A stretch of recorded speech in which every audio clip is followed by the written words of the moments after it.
Metro సర్వీసులు ప్రస్తుతం దేశంలోని పలు నగరాల్లో అందుబాటులో ఉన్నాయి.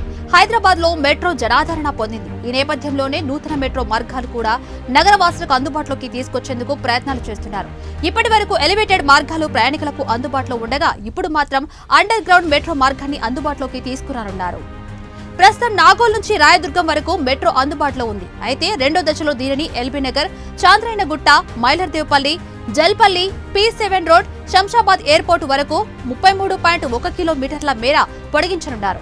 ఈ ప్రతిపాదిక మార్గంలో నాగోల్ నుంచి లక్ష్మీగూడ వరకు 21.4 ఎలివేటెడ్ మార్గం ఉంది.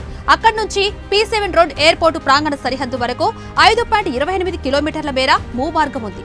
అయితే అక్కడి నుంచి టెర్మినల్ వరకు 6.42 కిలోమీటర్ల మార్గంలో అండర్ గ్రౌండ్ మార్గం నిర్మించనున్నారు. నగరంలో ఇదే తొలి అండర్ గ్రౌండ్ మార్గం అవుతుంది. అలాగే అక్కడ కార్గో, టెర్మినల్, ఎకోసిటీ స్టేషన్లు కూడా నిర్మించడంతో పాటు డిపోను కూడా ఏర్పాటు చేయాలన్న ప్రతిపాదన కూడా ఉంది. ఈసారి రెండవ దశ మెట్రోలో 1.5 కిలోమీటర్కు ఒక స్టేషన్ ఉండేలా మొత్తం 22 స్టేషన్లు నిర్మించనున్నారు. వీటిలో కొన్నింటిని భవిష్యత్తు అవసరాల కోసం ఫ్యూచర్ స్టేషన్లుగాను ఉంచనున్నారు. అలాగే నాగోల్, ఎల్బీ నగర్, చాంద్రాయణగుట్ట, మైలర్దేవపల్లి వద్ద ఇంటర్ చైన్ స్టేషన్లు కూడా ఉంటాయి. ఇందుకు సంబంధించి ఇప్పటికే DPR కూడా పూర్తయింది.